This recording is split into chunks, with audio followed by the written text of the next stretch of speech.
আসসালামু আলাইকুম। সংবাদে আপনাদের সবাইকে স্বাগতম। প্রথমে থাকছে সংবাদ শিরোনাম।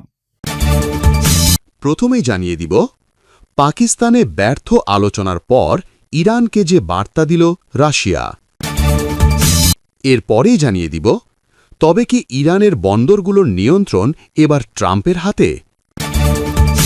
তারপরেই জানিয়ে দিব, হরমুজের মাইন সরাতে উঠে পড়ে লেগেছে যুক্তরাষ্ট্র। সর্বশেষ জানিয়ে দিব, আলোচনায় ব্যর্থ হবার পর ইরানকে যে প্রস্তাব দিলেন পুতিন। দর্শক, এতক্ষণ শুনছিলেন সংবাদ শিরোনাম। এখন জানাবো বিস্তারিত জানার আগে আপনি যদি চ্যানেলে নতুন হয়ে থাকেন তাহলে আমাদের চ্যানেলটি সাবস্ক্রাইব করুন, আর কোন জায়গা থেকে দেখছেন এবং শুনছেন তা কমেন্ট করে জানান। ভিডিওটি ভালো লাগলে একটি লাইক দিন। একের পর এক হুঁশিয়ারি, পাল্টাপাল্টি হামলা, কোনো কিছুতেই যখন কোনো সম্ভাব্য সমাধান খুঁজে পাওয়া যাচ্ছিল না, ঠিক তখনই একটুখানি আশার বার্তা নিয়ে এসেছিল পাকিস্তান। সম্প্রতি শান্তি চুক্তির আশায় পাকিস্তানের মধ্যস্থতায় সরাসরি আলোচনার মুখোমুখি হয়েছিল ইরান ও যুক্তরাষ্ট্র, আর যুদ্ধবন্ধের প্রস্তাবই ছিল এই আলোচনার মূল উদ্দেশ্য। কিন্তু টানা ২১ ঘণ্টা বিরতিহীন আলোচনার পরও শেষ পর্যন্ত যুদ্ধবন্ধের প্রস্তাব ভেস্তে গেছে মতবিরোধেই।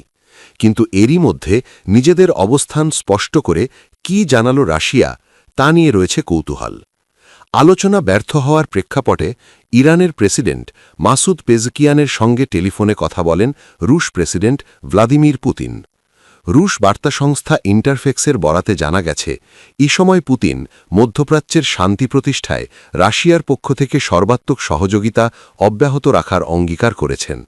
এছাড়াও ক্রেমলিনের এক বিবৃতিতে বলা হয়েছে, ভ্লাদিমির পুতিন চলমান সংকট নিরসনে রাজনৈতিক ও কূটনৈতিক সমাধান খুঁজে বের করার বিষয়ে তার প্রস্তুতির কথা পুনর্ব্যক্ত করেছেন। পাশাপাশি একটি ন্যায়সঙ্গত ও দীর্ঘস্থায়ী শান্তি প্রতিষ্ঠার লক্ষ্যে মধ্যস্থতাকারী হিসেবে কাজ করার আগ্রহ প্রকাশ করেছেন তিনি। যদিও এর আগে পাকিস্তানের রাজধানী ইসলামাবাদে প্রায় ২১ ঘণ্টাব্যাপী ইরান যুক্তরাষ্ট্র আলোচনা অনুষ্ঠিত হয়েছিল, তবে পারমাণবিক কর্মসূচি, আঞ্চলিক প্রভাব ও সামরিক উত্তেজনা ইস্যুতে দুই পক্ষের অবস্থান অনড় থাকায় আলোচনায় কোনো সমঝোতা হয়নি। বিশ্লেষকরা বলছেন, আলোচনার এই ব্যর্থতা মধ্যপ্রাচ্যে উত্তেজনা আরও বাড়াতে পারে। এমন পরিস্থিতিতে রাশিয়ার মধ্যস্থতার প্রস্তাব আন্তর্জাতিক কূটনীতিতে নতুন সম্ভাবনার দ্বার খুলতে পারে। বিশেষ করে ইরান ও যুক্তরাষ্ট্রের মধ্যে দীর্ঘদিনের বৈরিতার প্রেক্ষাপটে তৃতীয় পক্ষের সক্রিয় ভূমিকা সংকট নিরসনে গুরুত্বপূর্ণ হয়ে উঠতে পারে। সামগ্রিকভাবে ব্যর্থ আলোচনা ও নতুন কূটনৈতিক উদ্যোগ দুটি বিষয়ই মধ্যপ্রাচ্যের ভবিষ্যৎ পরিস্থিতিকে অনিশ্চয়তার পাশাপাশি নতুন সম্ভাবনার দিকেও ঠেলে দিচ্ছে। শান্তি চুক্তির আশায় পুরো বিশ্ব যখন তাকিয়েছিল পাকিস্তানের দিকে, ঠিক তখনই ইরান যুক্তরাষ্ট্র আলোচনা শেষ হয়েছে কোনো সমাধান ছাড়াই। টানা ২১ ঘণ্টার ব্যর্থ আলোচনা আশাহত করেছে পুরো বিশ্বকে। এরই পরিপ্রেক্ষিতে প্রশ্ন জোড়ালো হচ্ছে, তবে কি মধ্যপ্রাচ্যের এই উত্তেজনা আরও বিধ্বংসী রূপ নিবে? আর কি হতে যাচ্ছে ট্রাম্প প্রশাসনের পরবর্তী পদক্ষেপ? মার্কিন সামরিক বাহিনীর সেন্টকম জানিয়েছে, সোমবার সকাল থেকে ইরানের সব সমুদ্র বন্দরে অবরোধ কার্যকর করা হবে। এর ফলে ইরানের বন্দরে প্রবেশ বা সেখান থেকে বের হতে চাওয়া যে কোনো দেশের জাহাজ কঠোর নজরদারি ও নিয়ন্ত্রণের আওতায় পড়বে। তবে গুরুত্বপূর্ণ দিক হল, হরমুজ প্রণালী দিয়ে যেসব জাহাজ অন্য দেশের বন্দরে যাতায়াত করবে তাদের চলাচলে সরাসরি বাধা দেয়া হবে না। ফলে পূর্ণ অবরোধের পরিবর্তে সীমিত আকারে নিয়ন্ত্রণ আরোপের ইঙ্গিত মিলছে। এর আগে মার্কিন প্রেসিডেন্ট ডোনাল্ড ট্রাম্প পুরো হরমুজ প্রণালীতে অবরোধ আরোপের হুমকি দিয়েছিলেন, কিন্তু বর্তমান সামরিক অবস্থান আংশিক ভিন্ন হওয়ায় পরিস্থিতি নিয়ে কিছুটা বিভ্রান্তি তৈরি হয়েছে। পূর্বে পাকিস্তানের রাজধানী ইসলামাবাদে ইরান ও যুক্তরাষ্ট্রের মধ্যে দীর্ঘ ২১ ঘণ্টার আলোচনা অনুষ্ঠিত হলেও কোনো সমঝোতা হয়নি। পারমাণবিক কর্মসূচি ও আঞ্চলিক প্রভাব নিয়ে মতপার্থক্য থেকেই যায়, যা পরবর্তীতে উত্তেজনা আরও বাড়িয়ে তোলে। অন্যদিকে আইআরজিসি এই অবরোধকে যুদ্ধবিরতির লঙ্ঘন হিসেবে উল্লেখ করে কঠোর হুঁশিয়ারি দিয়েছে। তাদের দাবি, ইরানের কাছাকাছি কোনো সামরিক উপস্থিতি দেখা গেলে তা শক্তভাবে মোকাবিলা করা হবে। এদিকে এই ঘোষণার পর আন্তর্জাতিক তেল বাজারে তাৎক্ষণিক প্রতিক্রিয়া দেখা গেছে। অপরিশোধিত তেলের দাম প্রায় ৮% বেড়ে গেছে, যা বৈশ্বিক অর্থনীতিকে নতুন চাপ সৃষ্টি করতে পারে। বিশেষজ্ঞদের মতে হরমুজ প্রণালী দিয়ে বিশ্বের প্রায় 20% জ্বালানি পরিবাহিত হওয়ায় এই অঞ্চলের যে কোনো উত্তেজনা বড় ধরনের বৈশ্বিক প্রভাব ফেলতে পারে। ফলে পরিস্থিতি এখন অত্যন্ত স্পর্শকাতর হয়ে উঠেছে। বিশ্বের সবচেয়ে গুরুত্বপূর্ণ বাণিজ্যিক জলপথ হরমুজ প্রণালী নিয়ে বর্তমানে চলছে এক অস্থির সময়। তেলের ট্যাঙ্কার বা মালবাহী জাহাজগুলো এই পথ দিয়ে যাতায়াত করতে গিয়ে এক অদৃশ্য আতঙ্কের মুখে পড়েছে। আর সে আতঙ্ক হল সমুদ্রের নিচে বিছিয়ে রাখা শক্তিশালী সব মাইন। এই মাইন সরাতেই সরাসরি অভিযানে নেমেছে যুক্তরাষ্ট্রের সামরিক বাহিনী। মার্কিন প্রতিরক্ষা বাহিনীর কেন্দ্রীয় কমান্ডো বা সেন্টকম জানিয়েছে তারা হরমুজ প্রণালীকে মাইন মুক্ত করতে বড় ধরনের একটি মিশন শুরু করেছে। এ লক্ষ্যে ইউএসএস ফ্র্যাঙ্ক পিটারসন এবং ইউএসএস মাইকেল মার্ফি নামের দুটি শক্তিশালী রণতরী ইতোমধ্যে প্রণালীর দিকে রওনা হয়েছে। তাদের মূল লক্ষ্য হল ইরানের পেতে রাখা মাইনগুলো শনাক্ত করে ধ্বংস করা এবং জাহাজ চলাচলের জন্য একটি নিরাপদ নতুন রুট তৈরি করা। বিস্ময়কর তথ্য হল ইরান নিজেই তাদের পেতে রাখা মাইনগুলোর হদিশ পাচ্ছে না। গোয়েন্দা প্রতিবেদন অনুযায়ী ইরানের বিপ্লবী গার্ড বাহিনী কোথায় কোথায় মাইন পেতেছিল তার সঠিক হিসাব তাদের নথিপত্রে নেই। আবার অনেক মাইল সমুদ্রের স্রোতে এক জায়গা থেকে অন্য জায়গায় ভেসে গেছে। এই অনিশ্চয়তার কারণে বেসামরিক জাহাজ চলাচলে বড় ঝুঁকি তৈরি হয়েছে। এই পরিস্থিতির মধ্যে মার্কিন প্রেসিডেন্ট ডোনাল্ড ট্রাম্প জানিয়েছেন যুক্তরাষ্ট্র কেবল নিজের জন্য নয়, বরং চীন, জাপান ও ফ্রান্সের মতো দেশগুলোর বাণিজ্যিক নিরাপত্তার কথা চিন্তা করেই মূলত এই অভিযান চালু করেছে।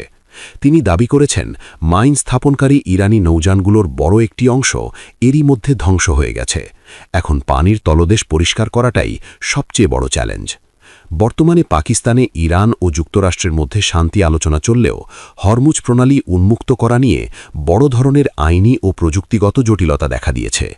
অ্যাডমিরাল ব্র্যাড কুপার আশ্বস্ত করেছেন যে খুব দ্রুতই একটি নিরাপদ করিডর তৈরি করে তা বিশ্ববাসীর জন্য উন্মুক্ত করা হবে। আপাতত সবার নজর এখন পারস্য উপসাগরের এই উত্তাল জলপথের দিকে। ব্যর্থ হয়েছে ইসলামাবাদে অনুষ্ঠিত যুদ্ধবিরতির আলোচনা। পাকিস্তান ছেড়েছে ইরান যুক্তরাষ্ট্রের প্রতিনিধি দল, যার ফলে আবারও ঘনীভূত হচ্ছে সংঘাতের আশঙ্কা। এমন প্রেক্ষাপটে এবার নতুন প্রস্তাব নিয়ে হাজির হলেন রুশ প্রেসিডেন্ট ভ্লাদিমির পুতিন। বিস্তারিত সাদিয়া সিদ্দিকার প্রতিবেদনে। মধ্যপ্রাচ্যে যখন আবারও যুদ্ধের আশঙ্কা ঘনীভূত হচ্ছে, ঠিক তখনই হাজির হলেন রুশ প্রেসিডেন্ট ভ্লাদিমির পুতিন। এই অঞ্চলের দীর্ঘমেয়াদী অস্থিরতা নিরসনে এবং চলমান সংঘাতের অবসান ঘটাতে রাশিয়া মধ্যস্থতা করতে পুরোপুরি প্রস্তুত বলে ইরানের প্রেসিডেন্ট মাসুদ পেজিশকিয়ানকে জানিয়েছেন। রোববার ক্রেমলিন থেকে প্রকাশিত এক বার্তায় এ তথ্য নিশ্চিত করেছে। ক্রেমলিন বলছে, প্রেসিডেন্ট পুতিন ইরানের প্রেসিডেন্টের সঙ্গে আলাপকালে মধ্যপ্রাচ্যের বর্তমান পরিস্থিতির একটি সুনির্দিষ্ট রাজনৈতিক ও কূটনৈতিক সমাধানের ওপর জোর দিয়েছেন। মস্কো মনে করে উত্তেজনার হ্রাস এবং সংশ্লিষ্ট পক্ষগুলোর মধ্যে আলোচনার টেবিলে বরফ গোলাতে রাশিয়া একটি সম্ভাব্য মধ্যস্থতাকারী হিসাবে কার্যকর ভূমিকা পালন করতে পারে। রাশিয়ার এই উদ্যোগ এমন এক সময় সামনে এলো যখন মধ্যপ্রাচ্য নিয়ে বিশ্ব শক্তিগুলোর মধ্যে এক ধরনের স্নায়ুযুদ্ধ চলছে। একাধিক কূটনৈতিক পথ সক্রিয় থাকলেও এখন পর্যন্ত কোনো পক্ষই চূড়ান্ত সাফল্যে পৌঁছাতে পারেনি। নতুন বাংলাদেশ গড়তে এলো জুলফিকার স্টিল। আন্তর্জাতিক গণমাধ্যমগুলোর বিশ্লেষণ বলছে, পেজিশকিয়ানকে করা পুতিনের এই ফোন কল বিশ্বমঞ্চে রাশিয়ার প্রভাব বিস্তারের এক সুকৌশলী পদক্ষেপ। বিশেষ করে যখন অন্যান্য বৈশ্বিক শক্তিগুলো সমান্তরাল আলোচনা চালিয়ে যাচ্ছে, তখন নিজেকে প্রধান মধ্যস্থতাকারী হিসেবে প্রতিষ্ঠিত করার মাধ্যমে মস্কো মধ্যপ্রাচ্যে নিজের অপরিহার্যতা প্রমাণ করতে চাইছে। তবে এই আশার বাণীর পাশেই রয়েছে ব্যর্থতার চিত্র। মধ্যপ্রাচ্যের সংকট নিরসনে সম্প্রতি পাকিস্তানে যে শান্তি আলোচনার আয়োজন করা হয়েছিল তা কোনো ফল ছাড়াই শেষ হয়েছে। জানা গেছে, আলোচনায় ব্যর্থ হওয়ার পর যুক্তরাষ্ট্র এবং ইরানের প্রতিনিধি দল পাকিস্তান ত্যাগ করেছে। ওয়াশিংটন ও তেহরানের মধ্যকার এই কূটনৈতিক অচল অবস্থা যখন নতুন করে উদ্বেগে জন্ম দিচ্ছে, তখনই রাশিয়ার মধ্যস্থতার প্রস্তাবকে অত্যন্ত তাৎপর্যপূর্ণ বলে মনে করা হচ্ছে। আন্তর্জাতিক বিশ্লেষকদের মতে, পাকিস্তানের ব্যর্থ মিশন এবং রাশিয়ার নতুন এই প্রস্তাব মধ্যপ্রাচ্যের সমীকরণকে আরও জটিল করে তুলেছে। একদিকে পশ্চিমা বিশ্বের প্রচেষ্টা হোঁচট খাচ্ছে, অন্যদিকে রাশিয়া নিজের রাজনৈতিক ও সামরিক প্রভাব কাজে লাগিয়ে এই অঞ্চলে স্থায়ী স্থিতিশীলতা আনতে চাইছে। তেহরান এবং এই অঞ্চলের অন্যান্য অংশীদাররা রাশিয়ার এই প্রস্তাবকে কতটা গুরুত্বের সাথে নেয়, তাই এখন দেখার বিষয়।